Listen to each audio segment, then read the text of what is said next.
दुनिया की तमाम छोटी और बड़ी खबरों के लिए हमारे चैनल को सब्सक्राइब करना न भूलें और बेल का बटन जरूर दबाएं। मैं सहल कुरैशी।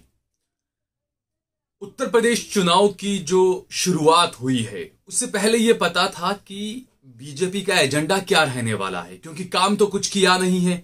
हिंदू मुसलमान के अलावा बीजेपी को कुछ नजर नहीं आता।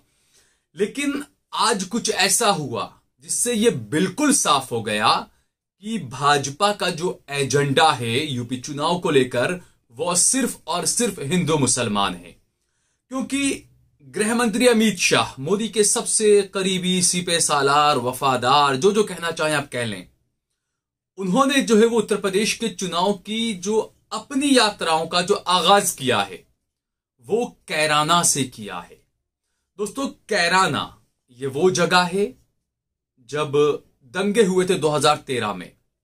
मुजफ्फरनगर, कैराना, शामली, ये सब आसपास के इलाके हैं और बताया जाता है कि यहां पर तकरीबन 136 विधानसभा सीटें हैं। और फिलहाल मौजूदा वक्त में इन 136 विधानसभा सीटों में से 109 सीटें भाजपा के पास में हैं और 21 सीटें समाजवादी के पास में, बीएसपी के पास में 2 या 3 सीट हैं और इसके अलावा कांग्रेस पार्टी के पास में भी 2 सीट हैं। तो ये जो पूरा इलाका है ये काफी अहम इलाका है भाजपा के लिहाज से, क्योंकि 109 सीटें भाजपा ने यहां से जीती है। 2017 में जब विधानसभा के चुनाव होने वाले थे तब भी अमित शाह मुजफ्फरनगर की गलियों को छान रहे थे, वहां पर डोर टू डोर कैंपेन कर रहे थे। और मुजफ्फरनगर, और जैसा मैंने बताया कि ये जो इलाका है हिंदू मुसलमान के लिहाज से काफी संवेदनशील इलाका है। भाजपा को यहां से, इसी इलाके से ध्रुवीकरण करने की पूरी तरह से यहां से एक पूरा खुला रास्ता मिल जाता है। भाजपा को यहां से पूरी कोशिश ध्रुवीकरण करने की भाजपा करती है। कैराना में अमित शाह पहुंचे आज और डोर टू डोर वहां पर कैंपेन किया। घर घर जाकर वो पर्चे बांट रहे थे, क्योंकि चुनाव आयोग ने फिलहाल तो जो है वो चुनावी रैलियों पर रोक लगाए रखी है कोरोना की वजह से, इसलिए डोर टू डोर जो है वो कैंपेन किया जा रहा है। ये डोर टू डोर कैंपेन किया जा रहा है और ये बताया जा रहा है, क्योंकि गोदी मीडिया उसका काम, ये आप इसको नया मत समझिए। अमित शाह ने भले ही कैराना से आज से शुरू किया हो अपना दौरा, चुनावी दौरा, लेकिन गोदी मीडिया, आप इस फोटो को देखिए। इस फोटो के अंदर न्यूज 18 का ये चैनल है और इसके अंदर आप देख सकते हैं कि जो फोटो इस्तेमाल किया है, जो प्लेट बनाई है नेम की, उसमें आप देखिए कैराना का बोर्ड लगा हुआ है। यानी क्या माना जाए, पहले से ही गोदी मीडिया को बता दिया गया था कि आपको एजेंडा क्या सेट करना है, इसीलिए गोदी मीडिया ने कैराना का फोटो वहां पर पहले से रख दिया था 1 हफ्ते पहले। तो ये तमाम चीजें दोस्तों बहुत खतरनाक इशारे कर रही है कि यूपी का जो चुनाव है वो बेरोजगारी पर नहीं होगा, वो महंगाई पर नहीं होगा, वो किसानों पर नहीं होगा। यूपी का जो चुनाव है उसको बीजेपी सिर्फ और सिर्फ हिंदू मुसलमान के नाम पर लड़ेगी। और ये दिखाया गया, क्योंकि जब कैंपेन किया अमित शाह ने तो गोदी मीडिया के लोग ये दिखाने लगे कि 2013 के दंगों के बाद में जिन हिंदुओं ने पलायन कर लिया था वह वापस से वहां पर आ गए हैं और उनसे जो अमित शाह जाकर मुलाकात कर रहे हैं। लेकिन गांव के ही आसपास के कुछ लोग, उनका कहना है कि हिंदुओं ने पलायन दंगों की वजह से नहीं किया था। वहां के लोगों का कहना है कि कुछ हिंदू भाइयों ने वहां से पलायन नहीं, हिजरत की थी वो इसलिए क्योंकि वो कहीं और जाकर अपना व्यापार, अपना धंधा, अपना बिजनेस करना चाहते थे। इस वजह से उन लोगों ने कैराना को छोड़ा था। ये वही के आसपास के लोगों का कहना है। आप देख सकते हैं अजीत अंजुम की एक रिपोर्ट है, कैराना के आसपास के गांव के लोगों से उन्होंने बात की, उसमें लोग ये बात कह रहे हैं कि ऐसा कुछ नहीं था, लेकिन दिखाया यह जा रहा है कि पलायन किया गया। जबकि हकीकत यह है कि असल में जो 2013 में जो दंगा, क्योंकि कैराना दंगा जो हुआ था, शुरुआत कहां से हुई थी? दरअसल ये मामला पूरा रंगदारी से जुड़ा हुआ मामला था। 2 हिंदू लड़कों का मर्डर हो गया था, हत्या हो गई थी। वहां से कुछ लोगों ने इसको हिंदू मुसलमान बना दिया। ये जो इलाका है यहां पर रंगदारी, क्योंकि रंगदारी मांगने वाले तो कोई भी हो सकते हैं, हिंदू मुसलमान कोई भी हो सकते हैं, तो ये वहां से शुरुआत हुई। लेकिन इसके किसी खास पार्टी ने, भाजपा ने या कुछ ने, किसी लोगों ने इसे हिंदू मुसलमान का रंग दे दिया। 2017 में यही हुआ था कि जो नाम थे, संगीत सोम थे, कोई राणा थे, ये जो तमाम वो लोग थे जो दंगों से जुड़े हुए रहे, इनके नाम आए और भाजपा ने इन्हें टिकट दिया था और जबरदस्त तरीके से ये लोग जीते थे। तो जो मुसलमानों का जाटों से लड़ाकर भाजपा सत्ता में आई, ये कह सकते हैं। इस बार ये कहा जा रहा है कि जाट जो है, किसान जो है वो नाराज हैं, लेकिन मैं बार बार ये बात कहता हूं कि देखिए, नाराजगी अपनी जगह होती है, लेकिन जहां पर बात हिंदू मुसलमान की आती है तो किसान किसान नहीं रहता, डॉक्टर डॉक्टर नहीं रहता, सब हिंदू बन जाते हैं। और अमित शाह इस मामले में माहिर हैं, वो यही काम करते हैं। दूसरा, अब आप सोचिए कि 2017 में जब आपने चुनाव की शुरुआत की थी भाजपा वालों ने, अमित शाह ने, तो वो भी मुजफ्फरनगर कैराना से की थी। उसमें भी यही कहा था कि हम आप लोगों को वापस लाकर अपने घरों में बसा देंगे। कितने लोगों को लाकर बसाया आपने कश्मीर में, इसका जवाब देंगे आप गृह मंत्री जी? बड़ी बड़ी बातें की गई थी, अब तो सरकार आपकी है, 7-8 साल हो चुके हैं आपकी सरकार को, क्यों आपने कश्मीरी पंडितों को नहीं बसाया अब तक कश्मीर में? तो एक ही वो कहते, काट की हांडी को कितनी बार चढ़ाएंगे आप? एक बार तो आपने मुजफ्फरनगर में हिंदू मुसलमान करके, कैराना मुसलमान हिंदू मुसलमान करके आपने वोट ले लिया, अब दूसरी बार भी आप उसी राह पर जा रहे हैं।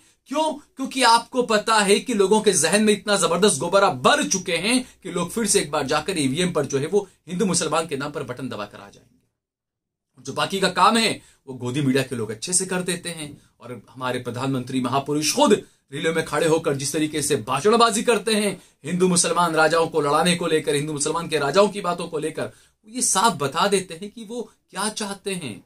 आप सोचिए, कैराना की याद अमित शाह को 2017 के बाद अब आई है, यूपी चुनाव से 15-20 दिन पहले, जबकि 2017 के चुनाव जीतने के बाद से आज तक योगी आदित्यनाथ को और अमित शाह को कैराना की याद नहीं आई थी दोस्तों। लेकिन जैसे ही चुनाव करीब आए, गृह मंत्री साहब को कैराना की याद आने लगी। 15-20 दिन पहले, 1 महीने पहले योगी आदित्यनाथ भी गए थे वहां पर, और जानबूझकर गोदी मीडिया ने इस तरीके का बनाया था, प्रोपेगेंडा बनाकर दिखाया था कि एक बच्ची बगल में बैठी है, योगी आदित्यनाथ उससे बात करते और उससे कहते हैं अब हमारी सरकार है बेटी, आपको घबराने की जरूरत नहीं है, बच्चियां हमारी सरकार में सुरक्षित है। कौन सी बच्चियां सुरक्षित है? ये हाथरस को भूल गए आप? कैसे कहते हैं कि बच्चियां सुरक्षित है? तो दोस्तों ये जो चीजें हैं, क्योंकि जैसा मैंने कहा कि ये पलायन नहीं है, वहां के लोगों का कहना है, और जैसा मैंने बताया कि 109 सीटें बीजेपी के पास है, और जो पहला जो फर्स्ट फेज का जो चुनाव होना है, पहले चरण का जो चुनाव होना है, उस चुनाव में इसी इलाके की 53 सीटों पर चुनाव है जो कि भाजपा के पास में है, और यहां पर चुनाव होने वाले हैं। दोस्तों कुछ थोड़ा सा गहराई में भी यहां पर जाना चाहिए कि आखिरकार कैराना, ये जो विधानसभा की सीट है, इसके आसपास के जो इलाके हैं, क्या इतिहास रहा है।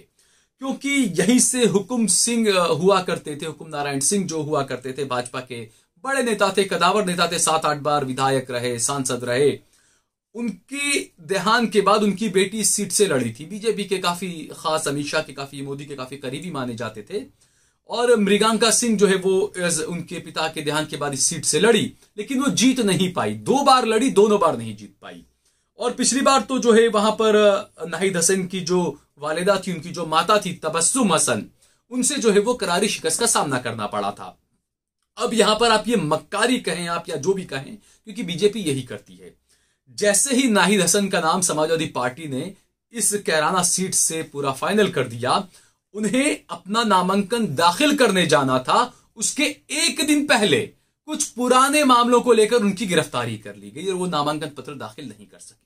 और उसके बाद अब बताया जा रहा है कि उनकी बहन इकरा हसन, वो जो है वहां से उम्मीदवारी पत्र दाखिल उन्होंने किया, और वो इंडिपेंडेंट जो है वो निर्दलीय चुनावी मैदान में है, और समाजवादी पार्टी उन्हें समर्थन करेगी। समाजवादी पार्टी एक तरह से उम्मीदवार रहेंगी, ये बात तय है तकरीबन। तो ये जो लड़ाई है दोस्तों, क्योंकि थोड़ा सा पीछे जाकर देखें, जो नाहिद हसन की जो मां थी तबस्सुम बेगम, वो जो है उन्होंने बीजेपी को शिकस्त दी थी, मृगांका सिंह को उन्होंने शिकस्त दी थी, और नाहिद की बहन इकरा जो है वो अब यहां पर चुनावी मैदान में है। ये 2 परिवारों का हमेशा से इस कैराना के आसपास इस इलाके में जबरदस्त दबदबा रहा है। ये 2 परिवार हैं, एक जो हुकुम सिंह का परिवार है और दूसरा ये तबस्सुम हसन का जो परिवार है इनका, नाहिद हसन का जो परिवार है इनका। क्योंकि नाहिद हसन के पिता जो थे मुनव्वर हसन और हुकुम सिंह के तार, आप देखें, तारीख उठाकर देखें तो 300 साल पहले इन दोनों के तार जुड़ते हैं। ये एक ही गोत्र के हैं। इसमें हुआ ये था कि जो नाहिद हसन के जो पिता थे और मुनव्वर हसन और उनके जो पूर्वज थे, वो जो है वो इस्लाम उन्होंने अपना लिया था, इस्लाम लेकर आए थे। तो ये एक ही गोत्र के 2 लोग थे, एक तरफ नाहिद हुसैन, मुनव्वर हुसैन, और दूसरी तरफ जो है वो हुकुम सिंह और उनका परिवार। तो जाकर आप पीछे देखें 300 साल पहले, तो ये तीनों का, इनका जो परिवार है वो एक ही होता है। बस ये था कि इन्होंने कलमा कबूल कर लिया, इनको समझ में आ गया कि सही राह कौन सी है और मरने के बाद हमें जाकर जवाब देना है किसी के सामने। वो बात शायद इनके पूर्वजों को समझ में आ गई, इस वजह से इन्होंने इस्लाम कबूल कर लिया और उसी के बाद से ये लगातार चला आ रहा है। लेकिन कभी भी दंगे ऐसी कोई चीजें नहीं हुई थी। लेकिन भाजपा, ये दो आपसी भाई, भले अलग अलग मजहब के हो दोनों, लेकिन आपस में भाई थे। लेकिन भाजपा इसको लड़ाने में, इसको भुनाने में और इसे एडवांस कैश करने में जो है वो कामयाब हो गई। क्योंकि जैसा मैंने कहा, अमित शाह और नरेंद्र मोदी इस मामले में माहिर हैं। किस तरीके से भावनाओं को भड़का देना, किस तरीके से उसको वोट में कन्वर्ट कर लेना, इसमें ये दोनों गुजराती भाई काफी माहिर हैं। जनता इस बात को नहीं समझ सकती, जनता को इस बात को समझना होगा दोस्तों। तो जैसा मैंने बताया कि 300 साल पुराना ये इतिहास रहा है इनका। तो हुकुम सिंह ने जो है वो अजीत अंजुम के एक इंटरव्यू में ये बात कही थी कि कैराना में जो पूरा जो कुछ भी हुआ, दंगा या जो कुछ भी, वो लॉ एंड ऑर्डर का मामला था। ये भाजपा के नेता, भाजपा के सांसद, भाजपा के विधायक हुकुम सिंह ने खुद कहा है एक इंटरव्यू के अंदर। जबकि भाजपा कहती है वो हिंदू मुसलमान है, वो ये है, वो ऐसा है, वो वैसा है। जैसा मैंने बताया, रंगदारी मांगने वाला हिंदू भी हो सकता है, मुसलमान भी हो सकता है, तो इसमें कोई बड़ी बात नहीं है दोस्तों।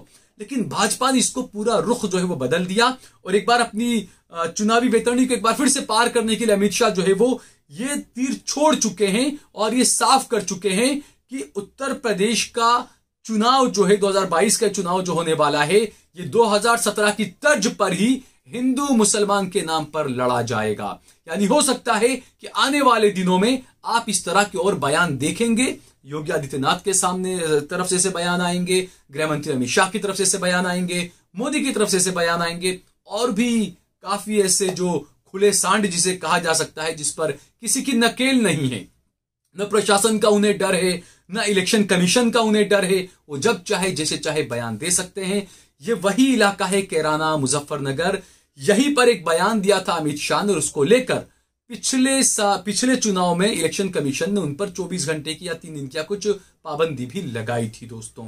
तो आप समझ सकते हैं कि 2014 में मुजफ्फरनगर से शुरुआत की और 2017 में कैराना मुजफ्फरनगर से शुरुआत की और एक बार फिर से जो है वो कैराना से शुरुआत करने वाले हैं। क्योंकि योगी आदित्यनाथ पहले ही कह चुके हैं कि ये चुनाव जो है वो 80 बनाम 20 का होगा। यानी 80% हिंदू और 20% मुसलमान जिनका ये चुनाव होने वाला है। ये बात खुद योगी आदित्यनाथ साफ कर चुके हैं।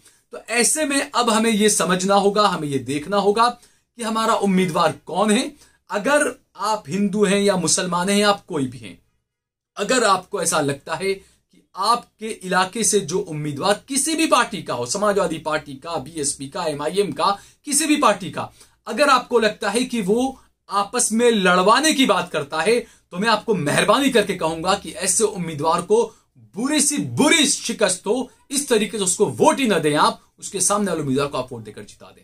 क्योंकि ऐसे जो नफरत के पुजारी हैं, जो जीत कर आ जाते हैं, जो मॉब लिंचिंग करने वालों के घर पर जाकर उनको हार फूल मालाएं पहना देते हैं, ऐसे नेताओं को उखाड़कर फेंक देना चाहिए दोस्तों। उखाड़कर फेंक देने का मतलब, मेरा कहने का यह मतलब है कि जो जिस वोटों से वो जीतते हैं वो वोट उन्हें नहीं मिलने चाहिए। अब उनको समझिए कि वो किस तरीके से आपको लड़ाते हैं, किस तरीके से आपका वोट लेते हैं और अपनी आपकी तागड़धीना मस्त रहते हैं वो लोग, और आप लोग जो है वो 5 साल तक हिंदू मुसलमान में बटकर लड़ते रहते हैं। तो इस बात को आपको समझना होगा दोस्तों। और अगर आपको हमारा ये वीडियो पसंद आया हो तो इस पर कमेंट करिए, इसे लाइक करिए, इसे ज्यादा से ज्यादा शेयर करिए। और अगर आपने हमारा चैनल देश लाइव सब्सक्राइब न किया हो तो हमारे चैनल को जरूर सब्सक्राइब करिए।